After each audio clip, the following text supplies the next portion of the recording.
حضرت ابن عباس فرماتے ہیں رضی اللہ تعالیٰ عنہ، کنت خلف النبی یوما صلی اللہ علیہ وسلم، ایک دن میں حضور کے پیچھے تھا۔ اب پیچھے ہونے سے کیا مراد ہے؟ گمان غالب یہ ہے کہ سواری پر، جس کو ردیف بھی کہتے ہیں، واللہ عالم یہ بھی ہو سکتا کہ چلتے ہوئے پیچھے پیچھے چل رہے ہو، ادب کے ساتھ۔ چچا زاد بھائی ہیں لیکن عمر میں تو بہت چھوٹے ہیں، نوجوان ہیں۔ اس کیفیت میں حضور نے اب ان سے خطاب کیا، یا غلام، اے نوجوان، اے لڑکے کہا، اے لڑکے، وَعَلِّمُكَ کلمات، میں تمہیں تلقین کرتا ہوں چند کلمات۔ اب یہ ہے حضور کا طریقہ تربیت و تعلیم و تزکیہ۔ وہاں کوئی مدرسے نہیں تھے، وہاں کوئی درس کی محفلیں تو نہیں ہوتی تھی، محفل تو ایک ہی ہوتی تھی ہفتے میں، اور وہ جمعے کا اجتماع ہے۔ باقی حضور کی صحبت ہے، فجر کی نماز کے بعد بھی آپ بیٹھے ہیں، صحابہ بھی بیٹھ گئے، کچھ گفتگو ہو رہی ہے، اسی میں تربیت، اسی میں تعلیم، اسی میں تزکیہ۔ وہ علیحدہ ذکر کے حلقے جو ہے وہ ضربے مارنے کے لیے، یہ تو نہیں تھے، یہ تو بات کی ایجاد ہے، میں تو سب مانتے ہیں کہ یہ بات کی ایجاد ہے، یہ مسنون چیزیں نہیں۔ بہرحال حضور نے، اے لڑکے یا اے بیٹے، جو بھی آپ اس کا ترجمہ کریں، میں تمہیں چند باتیں سکھاتا ہوں۔ مطلب کیا ہے؟ وَعَلِّمُكَ کلمات، توجہ سے سنو، غور سے سنو، حفظ جان بنا لو۔ احفظ اللہ یحفظک، پہلا کلمہ، اللہ کی حفاظت کرو، وہ تمہاری حفاظت کرے گا۔ اب اس سے مراد کیا ہے؟ عام طور پر سمجھا گیا ہے کہ اللہ کے احکام کی حفاظت کرو، کوئی حکم ٹوٹنے نہ پائے، وہ تمہاری حفاظت کرے گا۔ اور ایک مفہوم یہ بھی ہو سکتا ہے، اللہ کو اپنے دل میں محفوظ رکھو، اس کی یاد سے اس دل کو، اس خانہ قلب کو خالی نہ ہونے دو، مستحضر رکھو اللہ کو اپنے دل میں، تو اللہ تمہاری حفاظت کرے گا، اللہ تمہیں یاد رکھے گا۔ اور حدیث قدسی میں یہ الفاظ آئے، میرا بندہ جب مجھے اپنے دل میں یاد کرتا ہے، میں بھی اسے اپنے دل میں یاد کرتا ہوں۔ جب میرا بندہ کسی محفل میں میرا ذکر کرتا ہے، میں اس سے قریب بہتر محفل میں اس کا ذکر کرتا ہوں۔ اللہ کی محفل تو ملائے اعلیٰ کی ہے، ملائکہ مقربین کی ہے۔ وہ جو امیر خسرو کا شعر ہے، وہ پتہ نہیں کس کیفیت میں انہوں نے کہا ہے، خدا خود میر محفل بود اندر لامکاں خسرو، محمد سم محفل بود شب جائے کہ من بودم۔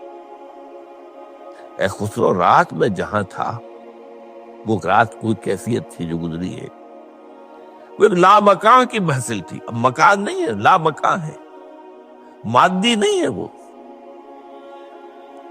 اس کی محفل میں میر محفل اللہ تھا، اور شمع محفل محمد تھے صلی اللہ علیہ وسلم۔ خدا خود میر محفل بود اندر لامکاں خسرو، محمد شمع محفل بود شب جائے کہ مقبول ہو۔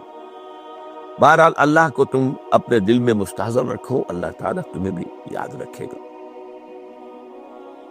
دوبارہ فرمایا، احفظ اللہ تجدہ امامہ تجاہک، اللہ کو یاد رکھو تو اپنے سامنے موجود پاؤ گے، جب چاہو دعا کرو۔ وہ جو با کہا ہے کہ دل میں ہے، جب چاہو مخاطب ہو جاؤ۔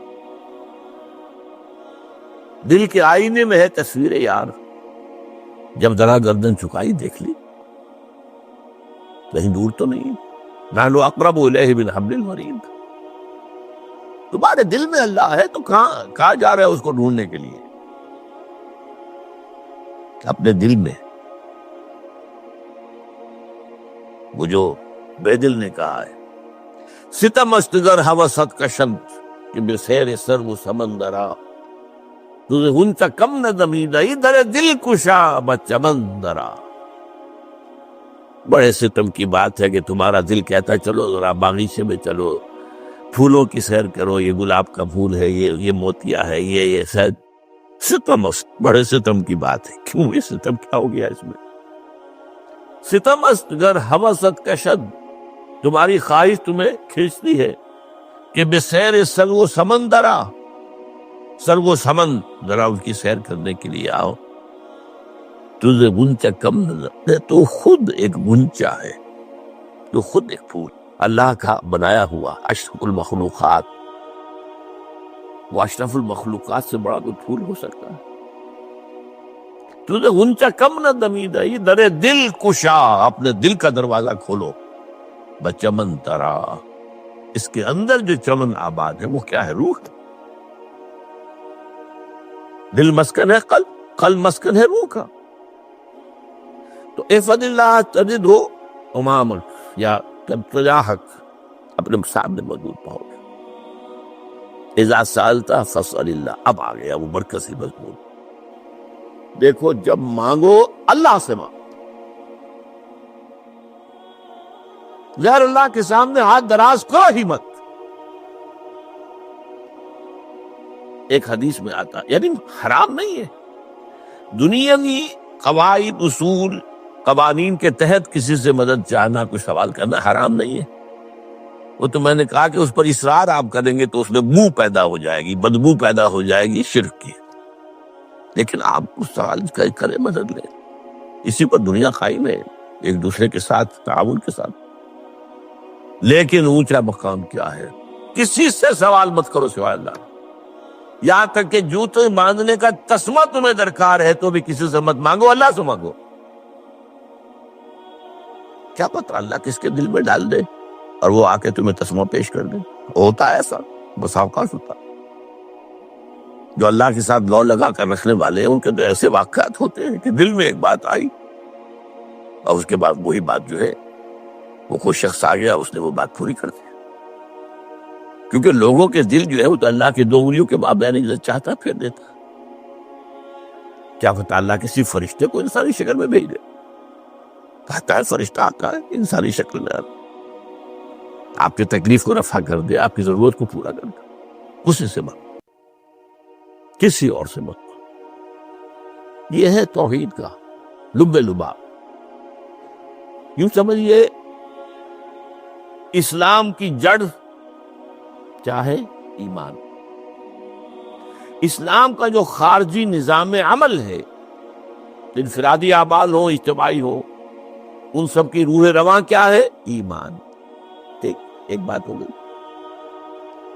ایمان کا خلاصہ لب لباب کیا ہے؟ ایمان باللہ. جیسے ایمان بالآخرہ بھی ہے، ایمان بالملائکہ ہے، ایمان بالانبیاء ہے، ایمان بالرسل ہے، ایمان بالکتب ہے، ایمان بالقلب ہے. لیکن اصل ایمان، اسی لیے ایمان مجمل میں آپ کو معلوم ہے کسی اور چیز کا ذکر نہیں.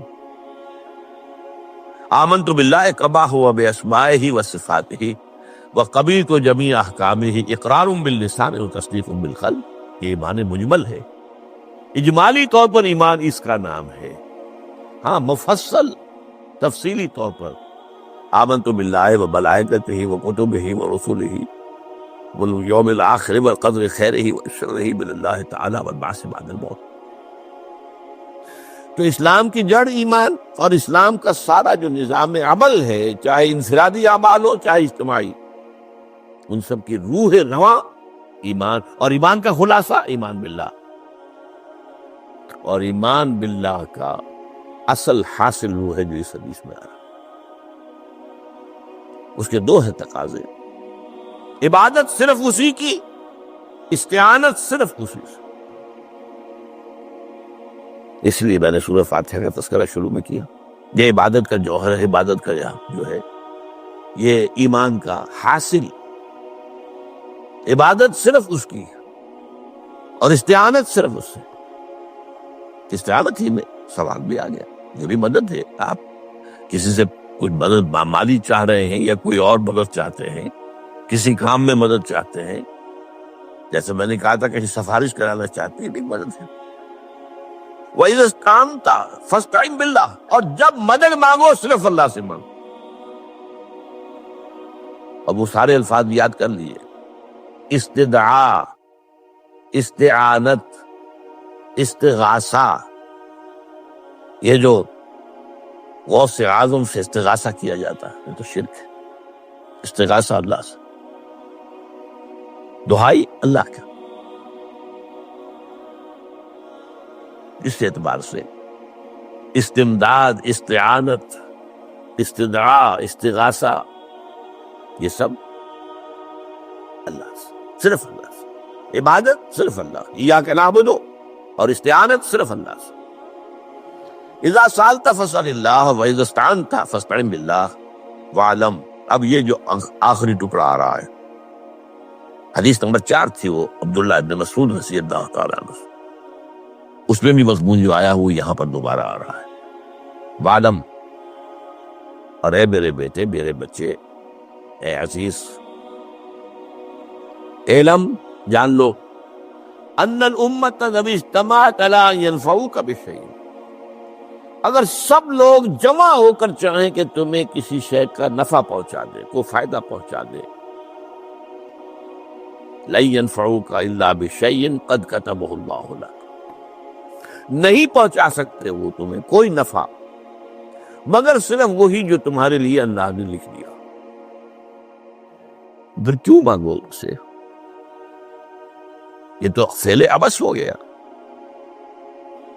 بیکار بات ہو گئی. ان کے ہاتھ میں کچھ ہے ہی نہیں. لہذا یہ جان لو، سب لوگ مل کر چاہیں کہ تمہیں کوئی نفع پہنچا دیں، نہیں پہنچا سکتے مگر وہی کچھ جو اللہ نے تمہارے لیے کر لکھ دیا ہے تو مل جائے گا، ورنہ نہیں. آپ اندازہ کیجئے کہ جو شخص اس سطح پر آ جائے اس میں کتنا استغنا ہوگا. کسی کے سامنے پیشانی رگڑے گا اپنی، کسی کے سامنے ہاتھ پھیلائے گا، کسی کے سامنے اپنی عزت نفس کو ہتھیلی پر رکھ کر پیش کرے گا. تم نے سوال کیا تو عزت نفس تو تم نے اس کے سامنے پیش کر دی. اب وہ چاہے تو کچھ اس کا لحاظ کر لے، چاہے تو ٹھوکر مار دے تمہاری عزت نفس.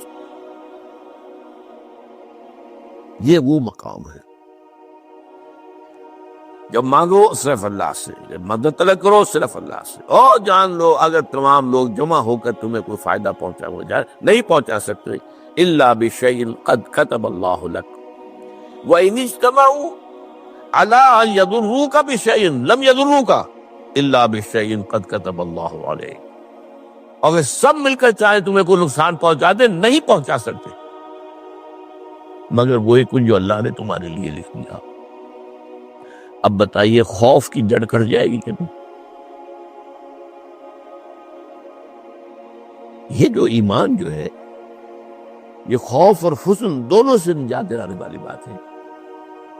جو حقیقی مومن ہے وہ اللہ کا ولی ہے،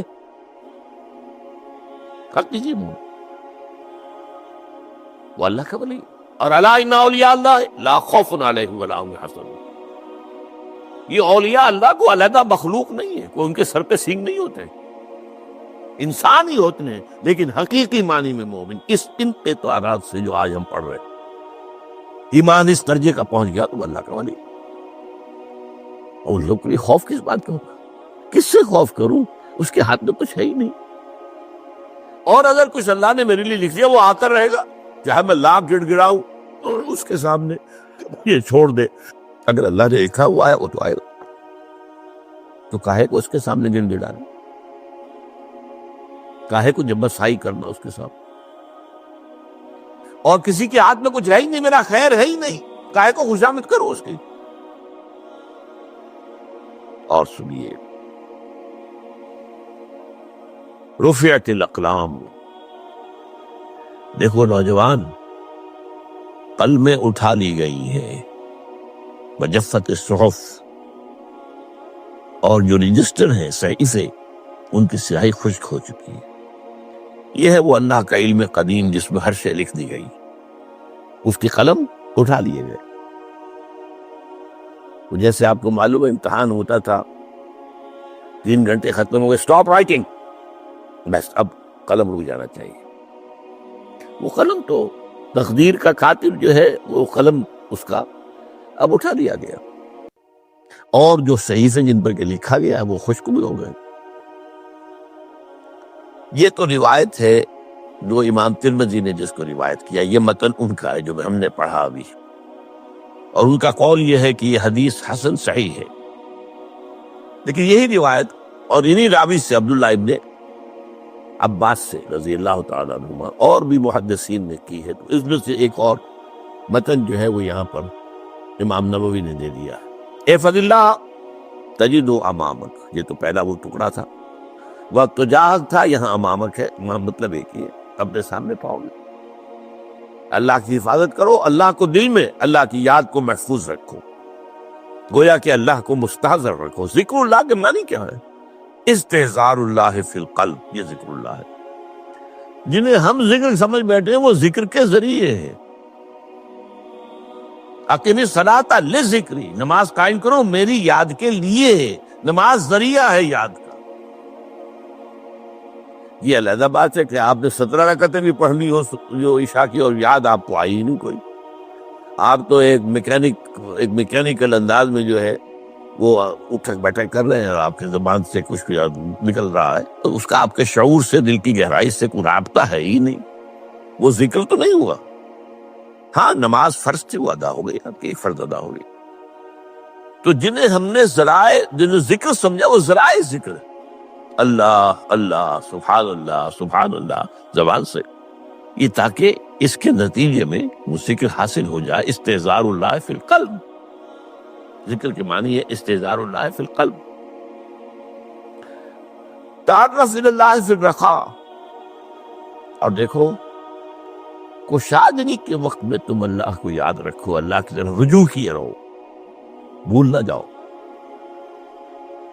وہ نہ ہو جو کبھی کہا تھا، بہادر شاہ ظفر کے اشعار میں سے بہت زور کا شعر ہے، ظفر آدمی اس کو نہ جانیے چاہے کتنا ہی ہو فام و ذکا، جسے عیش میں یاد خدا نہ رہی، جسے تیش میں خوف خدا نہ رہا۔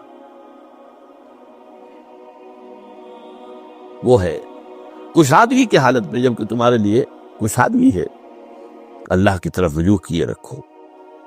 یعرف کا فی الشدہ، تو اللہ اپنی توجہ تم پر رکھے گا شدت کے وقت میں، جب تمہیں کوئی تکلیف، اس تکلیف کو تم پر آسان کر دے گا۔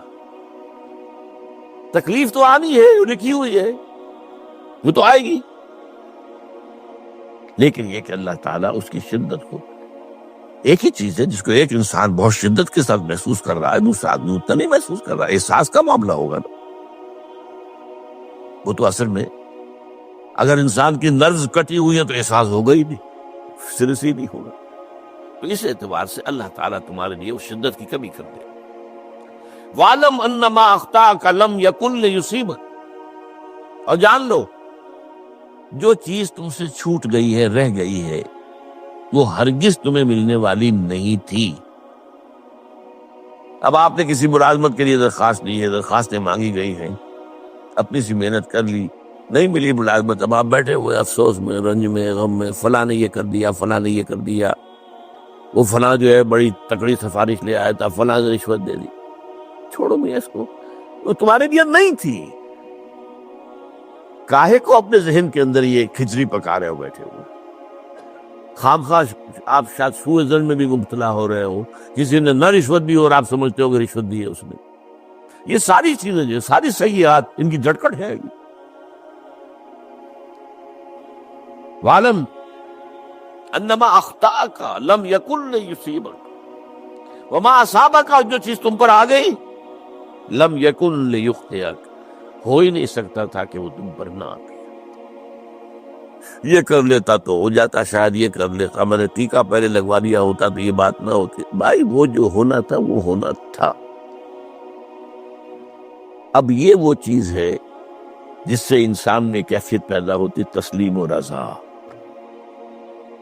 ہم بھی تسلیم کی خو ڈالیں گے، بے نیازی تیری عادت ہی صحیح، اے اللہ جو تو نے چاہا مجھے قبول ہے۔